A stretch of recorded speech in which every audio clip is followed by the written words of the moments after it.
ओम शांति। साकार मुरली 11 सितंबर 2020। मीठे बच्चे, यह ड्रामा का खेल एक्यूरेट चल रहा है। जिसका जो पार्ट जिस घड़ी होना चाहिए वही रिपीट हो रहा है। यह बात यथार्थ रीति समझना है। प्रश्न: तुम बच्चों का प्रभाव कब निकलेगा? अभी तक किस शक्ति की कमी है? उत्तर: जब योग में मजबूत होंगे तब प्रभाव निकलेगा। अभी वह जौहर नहीं है, याद से ही शक्ति मिलती है। ज्ञान तलवार में याद का जौहर चाहिए, जो अभी तक कम है। अगर अपने को आत्मा समझ बाप को याद करते रहो तो बेड़ा पार हो जाएगा। यह सेकंड की ही बात है। ओम शांति। रूहानी बच्चों को रूहानी बाप बैठ समझाते हैं। रूहानी बाप एक को ही कहा जाता है, बाकी हैं सब आत्माएं। उनको परम आत्मा कहा जाता है। बाप कहते हैं मैं भी हूँ आत्मा, परंतु मैं परम सुप्रीम सत्य हूँ। मैं ही पतित पावन ज्ञान का सागर हूँ। बाप कहते हैं मैं आता ही हूँ भारत में, बच्चों को विश्व का मालिक बनाने। तुम ही मालिक थे ना, अब स्मृति आई है, बच्चों को स्मृति दिलाते हैं। तुम पहले पहले सतयुग में आए, फिर पाठ बजाते 84 जन्म भोग अब पिछाड़ी में आ गए हो। तुम अपने को आत्मा समझो। आत्मा अविनाशी है, शरीर विनाशी है। आत्मा ही देह के साथ आत्माओं से बात करती है। आत्म अभिमानी होकर के नहीं रहते हैं तो जरूर देह अभिमान है। मैं आत्मा हूँ यह सब भूल गए हैं।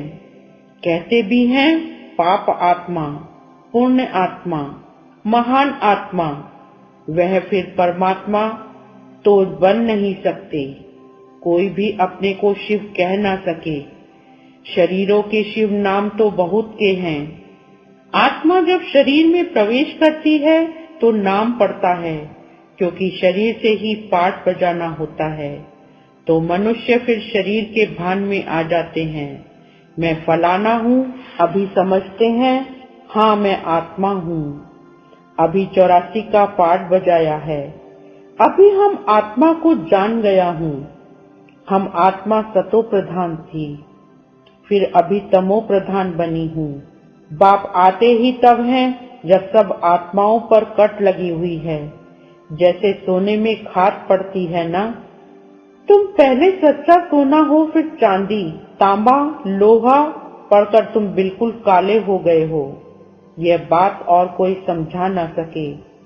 सब कह देते हैं आत्मा निर्लेप है। खाद कैसे पड़ती है यह भी बाप ने समझाया है बच्चों को। बाप कहते हैं मैं आता ही भारत में हूँ। जब बिल्कुल तमो प्रधान बन जाते हैं तब आता हूँ। एक्यूरेट टाइम पर आते हैं। जैसे ड्रामा में एक्यूरेट खेल चलता है ना, जो पार्ट जिस घड़ी होना होगा उस समय फिर रिपीट होगा। उसमें जरा भी फर्क पड़ नहीं सकता। वह है हद का ड्रामा, यह है बेहद का ड्रामा।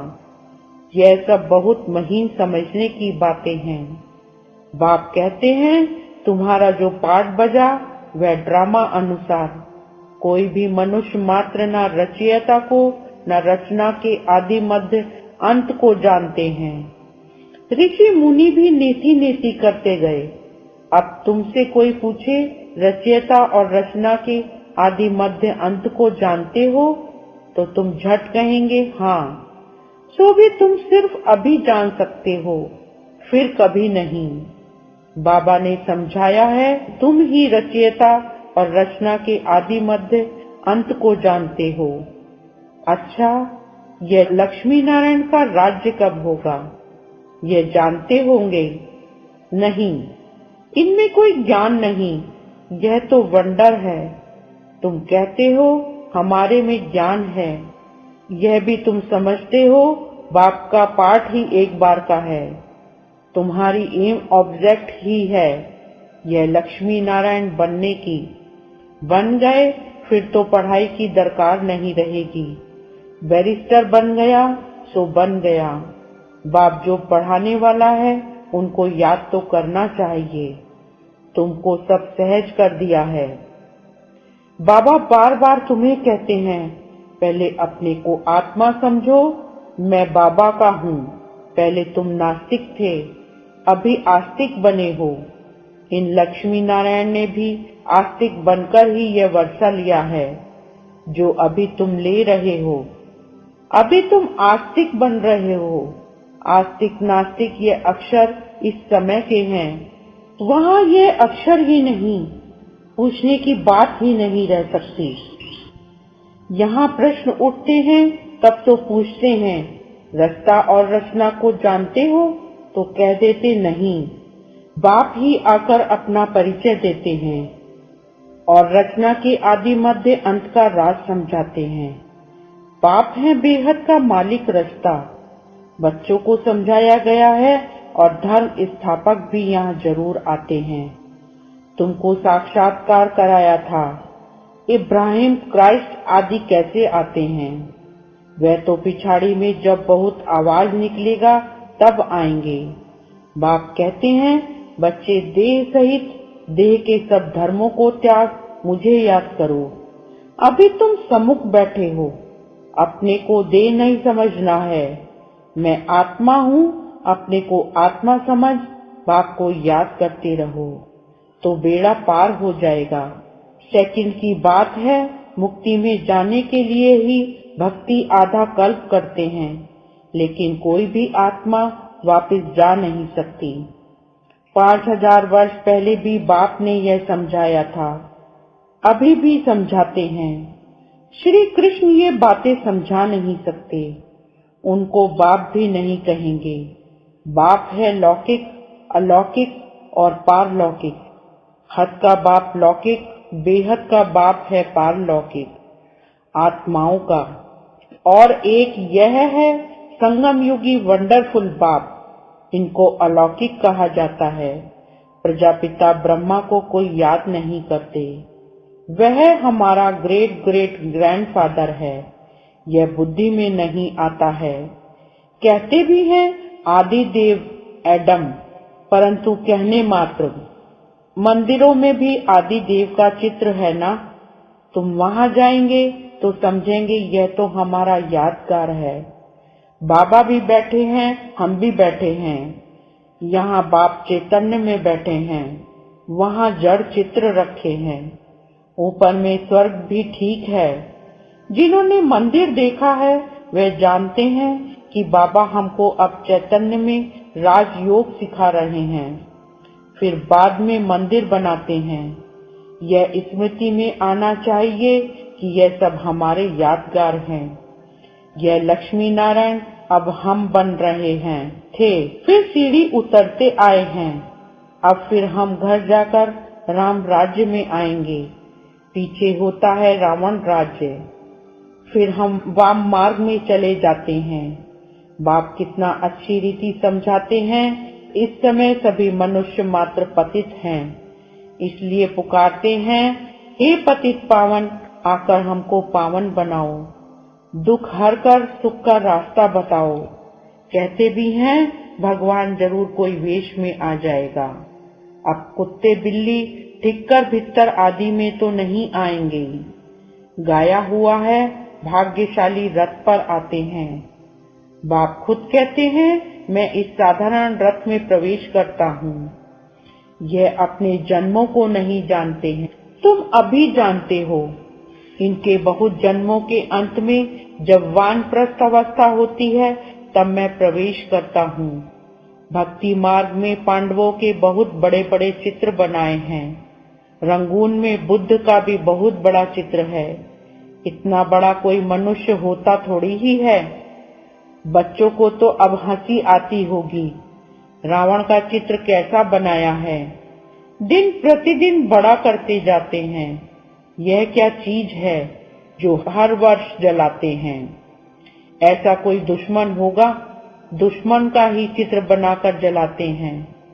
अच्छा, रावण कौन है, कब दुश्मन बना है? जो हर वर्ष जलाते आते हैं। इस दुश्मन का किसको भी पता नहीं है, उनका अर्थ कोई बिल्कुल नहीं जानते।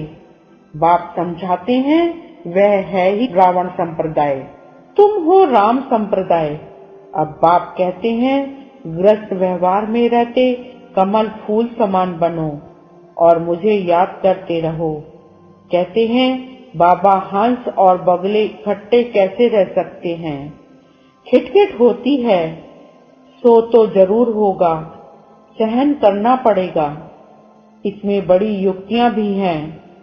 बाप को कहा जाता है रांझू रमजबाज, सब उनको याद करते हैं ना।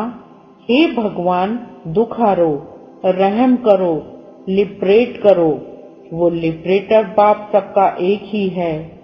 तुम्हारे पास कोई भी आते हैं तो उनको अलग अलग समझाओ। कराची में एक एक को अलग अलग बैठ समझाते थे। तुम बच्चे जब योग में मजबूत हो जाएंगे तो फिर तुम्हारा प्रभाव निकलेगा। अभी अर्जुन व जौहर नहीं है। याद से शक्ति मिलती है, पढ़ाई से शक्ति नहीं मिलती है। ज्ञान तलवार है, उसमें याद का जौहर भरना है, वह शक्ति कम है। बाप रोज कहते रहते हैं बच्चे याद की यात्रा में रहने से तुमको ताकत मिलेगी। पढ़ाई में इतनी ताकत नहीं है। याद से तुम सारे विश्व के मालिक बनते हो। तुम अपने लिए ही सब कुछ करते हो। बहुत आए फिर गए, माया भी दुष्कर है। बहुत नहीं आते हैं, कहते हैं ज्ञान तो बहुत अच्छा है। खुशी भी होती है, बाहर गया खलास, जरा भी ठहरने नहीं देती। कोई कोई को बहुत खुशी होती है, ओहो अब बाबा आए हैं, हम तो चले अपने सुखधाम। बाप कहते हैं अभी पूरी राजधानी स्थापन ही कहाँ हुई है। तुम इस समय हो ईश्वरीय संतान, फिर होंगे देवताएं। डिग्री कम हो गई ना, मीटर में पॉइंट होती है, इतनी पॉइंट कम। तुम अभी एकदम ऊंच बनते हो, फिर कम होते होते नीचे आ जाते हो। सीढ़ी नीचे उतरना ही है। अब तुम्हारी बुद्धि में सीढ़ी का ज्ञान है। चढ़ती कला स्वर्ग का भला, फिर धीरे धीरे उतरती कला होती है। शुरू से लेकर इस चक्र को अच्छी रीति समझना है। इस समय तुम्हारी चढ़ती कला होती है, क्योंकि बाप साथ है ना। ईश्वर जिसको मनुष्य सर्वव्यापी कह देते हैं, वह बाबा मीठे मीठे बच्चे कहते रहते हैं और बच्चे फिर बाबा बाबा कहते रहते हैं। बाबा हमको पढ़ाने आए हैं। आत्मा पढ़ती है, आत्मा ही कर्म करती है। हम आत्मा शांत स्वरूप हैं, इस शरीर द्वारा कर्म करती हूँ। अशांत अक्षर ही तब कहा जाता है जब दुख होता है। बाकी शांति तो हमारा स्वधर्म है। बहुत कहते हैं मन की शांति हो, अरे आत्मा तो स्वयं शांत स्वरूप है। उनका घर ही है शांति धाम। तुम अपने को भूल गए हो। तुम तो शांति धाम के रहने वाले थे। शांति वहां ही मिलेगी। आजकल कहते हैं एक राज एक धर्म एक भाषा हो, one cast one religion one God. अब गवर्नमेंट लिखती भी है वन गॉड है, फिर सर्वव्यापी क्यों कहते हैं? वन गॉड तो कोई मानता ही नहीं है। तो अब तुमको फिर यह लिखना है लक्ष्मी नारायण का चित्र बनाते हो। ऊपर में लिख दो सतयुग में जब इन्हों का राज्य था तो one god one deity religion था, परंतु मनुष्य कुछ समझते नहीं हैं, अटेंशन नहीं देते। अटेंशन उनका जाएगा जो हमारे ब्राह्मण कुल का होगा, और कोई नहीं समझेंगे। इसलिए बाबा कहते हैं अलग अलग बिठाओ, फिर समझाओ, कान भराओ तो मालूम पड़ेगा, क्योंकि कोई किसको मानने वाला होगा, कोई किसको। सबको इकट्ठा कैसे समझाएंगे? अपनी अपनी बात सुनाने लग पड़ेंगे। पहले पहले तो पूछना चाहिए कहाँ आए हो? बीके का नाम सुना है? प्रजापिता ब्रह्मा तुम्हारा क्या लगता है? कभी नाम सुना है? तुम प्रजापिता ब्रह्मा की संतान नहीं हो, हम तो प्रैक्टिकल में हैं। हो तुम भी, परंतु समझते नहीं हो। समझाने की बड़ी युक्ति चाहिए। अच्छा, मीठे मीठे सिकीलते बच्चों प्रति माता पिता बाप दादा का याद प्यार और गुड मॉर्निंग। रूहानी बाप की रूहानी बच्चों को नमस्ते, रूहानी बच्चों की रूहानी बाप को नमस्ते। धारणा के लिए मुख्य सार। फर्स्ट पॉइंट, मंदिरों आदि को देखते सदा यह स्मृति रहे कि यह सब हमारे ही यादगार हैं। अब हम ऐसा लक्ष्मी नारायण बन रहे हैं। सेकंड पॉइंट, ग्रस्त व्यवहार में रहते कमल फूल समान रहना है। हंस और बगले साथ हैं तो बहुत युक्ति से चलना है, सहन भी करना है। वरदान, माया के बंधनों से सदा निर्बंधन रहने वाले योग युक्त बंधन युक्त भव। सार, बंधन मुक्त की निशानी है सदा योग युक्त। योग युक्त बच्चे जिम्मेवारियों के बंधन व माया के बंधन से मुक्त होंगे। मन का भी बंधन न हो। लौकिक जिम्मेवारी तो खेल है, इसलिए डायरेक्शन प्रमाण खेल की रीति से हंसकर खेलो तो कभी छोटी छोटी बातों में थकेंगे नहीं। अगर बंधन समझते हो तो तंग होते हो, क्या क्यों का प्रश्न उठता है, लेकिन जिम्मेवार बाप हैं, आप निमित्त हो। इस स्मृति से बंधन मुक्त बनो तो योग युक्त बन जाएंगे। स्लोगन, करण करावन हार की स्मृति से भान और अभिमान को समाप्त करो। ओम शांति।